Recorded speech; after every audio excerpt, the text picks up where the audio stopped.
Hello, welcome to my channel. I'm Shiva. Today I would like to do Netflix recommendations, specifically meaningful ones. So there are two shows I want to recommend. One is light and one is heavy. And there's a common denominator you will see. The first one is Sexy Beasts. The name is very silly and I have my critique, but I also have things that I enjoyed. So what is Sexy Beasts? Single people between 20 and 30 years old wear various masks, but really good ones, of beasts. It could be a character from a fairy tale, like a witch. It can be a monster. It can be an animal. It can be a dolphin. It can be a chicken. It can be anything. They don't see each other. You only see the eyes. They say that the eyes are the mirror of the soul. So you can get pretty much an idea. They're all incredible looking. There's no disappointments. So it's not like, oh, there's never a disappointment. They're all gorgeous, just different types of gorgeous. So that's my critique. It's kind of silly to do blind date if everybody looks great, and there's no follow-ups as well, which I would enjoy if there was a follow-up. So it's always the same, which is always very attractive. It's always the same. So the first part is you meet there's one person who's choosing. It's either a woman or a man.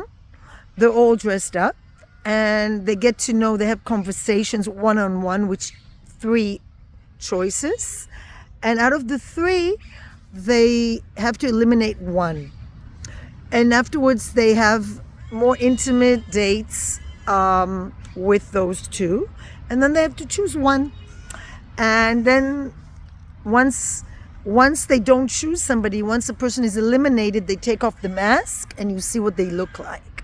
Usually incredible, like model. They also have models there. Everybody's extremely good looking. Of course, it's a matter of taste, and they're all young, so not everybody can be old and beautiful.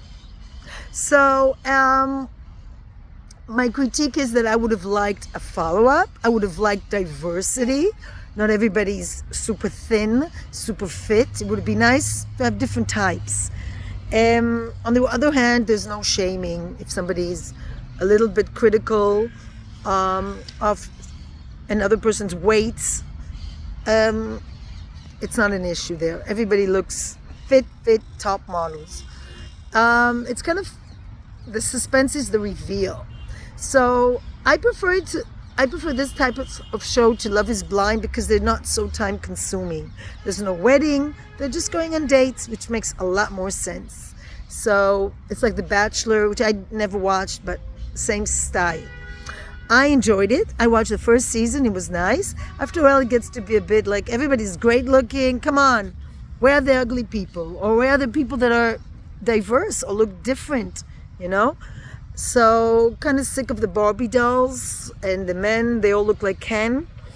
Various colors. But yeah, there's not that much diversity in attractiveness. That's my critique. It's very light, very enjoyable. Let's get to the next series, The Spy with Sacha Baron Cohen.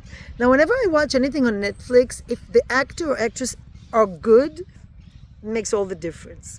Sacha Baron Cohen is brilliant because he usually played, we know him from Borat. We know him from before that. He played this British kind of mafia guy, I don't know. And then he had Bruno, the gay Nazi, and then and I'm laughing because he's a very Jewish person and very proud Jew. Although Sacha Baron Cohen, I'd like to hear from you. I haven't heard a lot from you. Maybe I haven't seen on social media of him speaking out against the rise of anti-Semitism in London. So where are you? And he also played in this wonderful musical that I really love. He plays this murderer, famous murder. What is it called? It will come to me when I'm not looking for it. This amazing musical. No, sorry, he's not playing the murderer, but he has an important role. It's with Johnny Depp. You know that musical about this barber who butchers people, but it's a musical. So that leads us to the production of The Spy. It's based on a true story of Eli Cohen, an Israeli spy. It was also called Our Men in Damascus. It's very relevant these days because we do have in Syria a war between the supporters of Assad and the Iranian regime and the opposers, the rebels, which also are not the best people in the world, but Assad is a horrible butcher. He murdered his own people. He killed at least 500,000 people, lots of children. No protests in the streets of London or Paris or Amsterdam.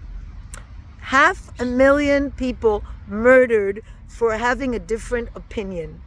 So Assad is not the nice guy. He wasn't nice to Israel. His father he follows his father. And in The Spy, an Israeli spy is recruited to spy for Israel in Syria. Because at that time, Syria was very vicious, very strong, because we didn't have the Golan Heights. Even though it's in the Bible and it's part of our land, for thousands of years, somehow the Golan Heights, they took over the Golan Heights. The Druze people who lived there suffered a lot because they really butcher people that are a little bit different. And this man was courageous enough to take on the role of an Arab Syrian and befriended important people in Syria in order to get information for Israel, because we didn't have information, and the Syrians used the Golan Heights to shoot down at the Israelis in the Sea of Galilee, causing us a lot of injuries. There's one scene where they reminded me of October 7th, where they take the bodies of soldiers. Later on, a Syrian officer says it's not really Israelis, but it's Syrian soldiers dressed in Israeli soldier uniforms because they hadn't had enough casualties. But you see the brutality of people. And I don't know if these protesters, so-called protesters, if they've seen how brutal these people are, and they did see it, and you still support people that celebrate the murder of people. I mean, these are scenes from the Middle Ages or before.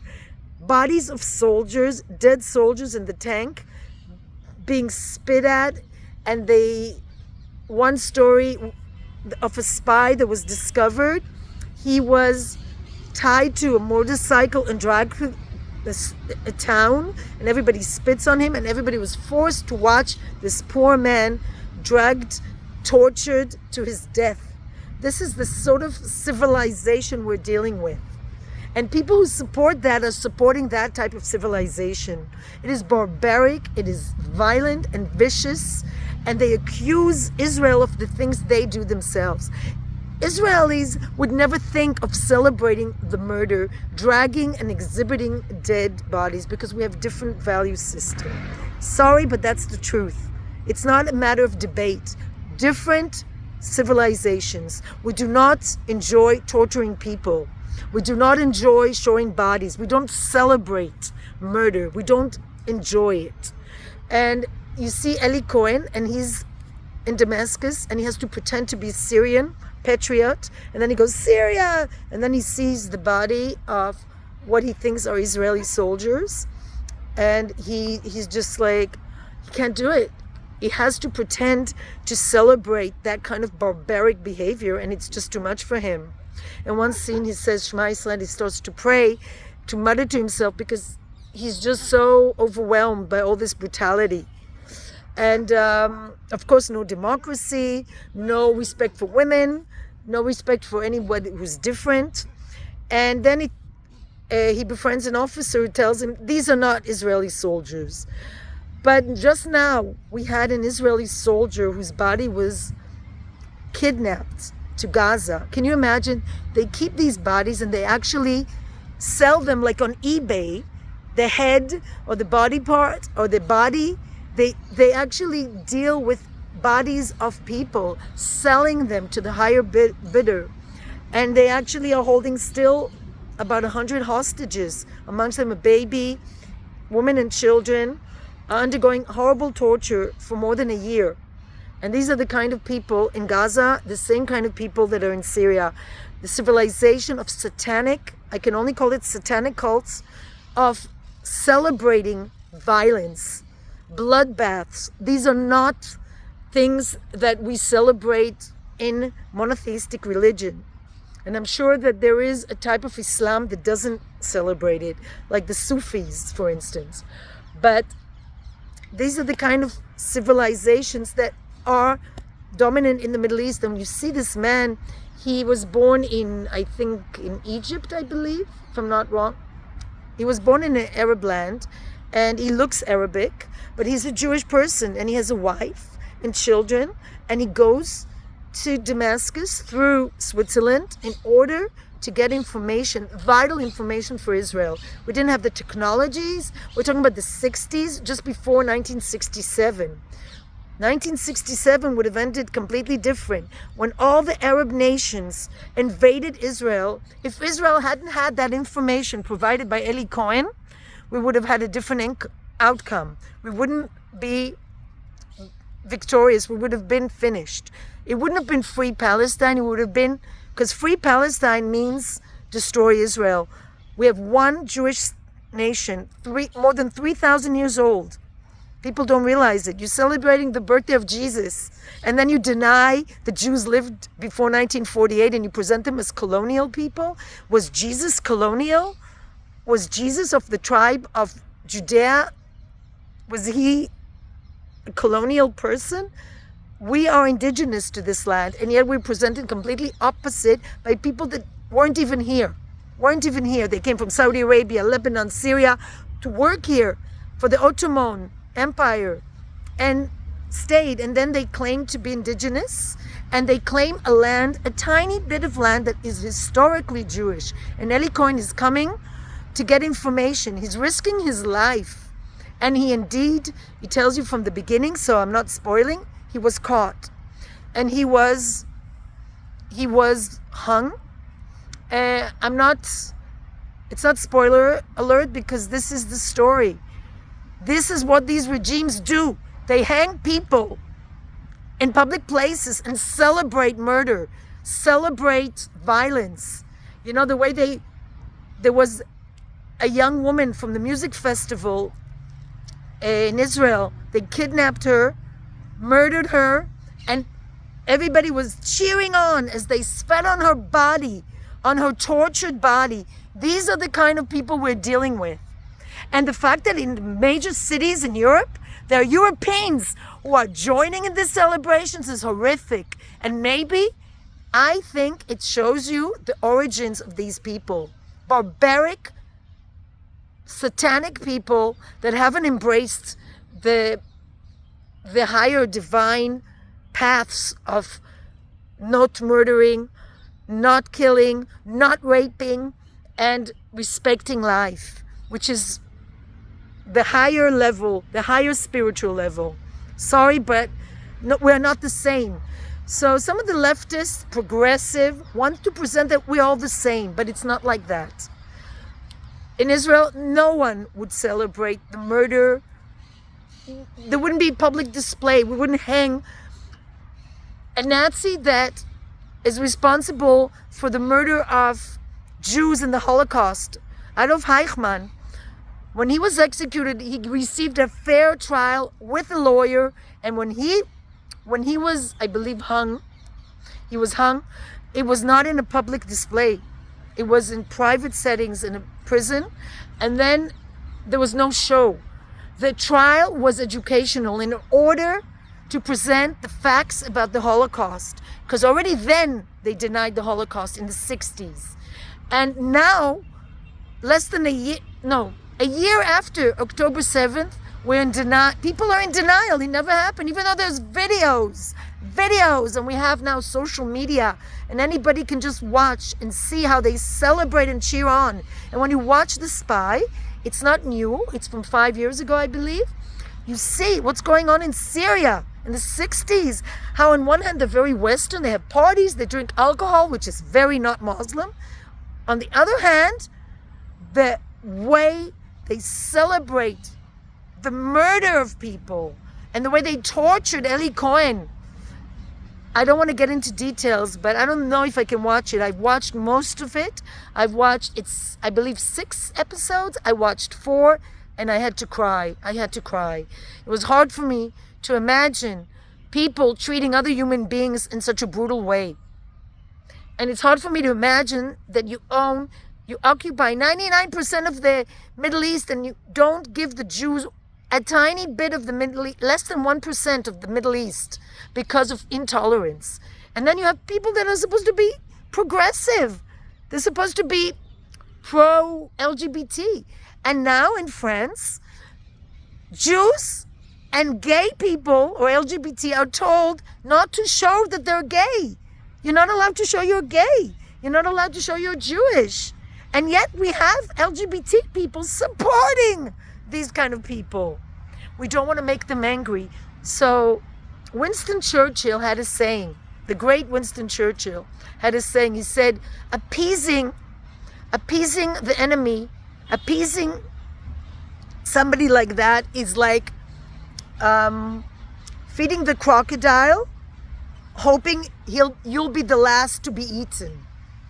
And it doesn't work like that. Because appeasing vicious, violent people never ends in a good way. And I'm very proud to live in the only democracy in the Middle East, the only place that during the wars has people coming in, not leaving. All the Middle East, people are fleeing Syria and Lebanon for sure. A lot of Christians left. Syria, they left. Yemen, they left. North Africans, they're on boats to get to the Western countries. And then when they get to the Western countries, they want Sharia law. The very regimes that caused war and turmoil and violence against them and their families, they want to recreate it.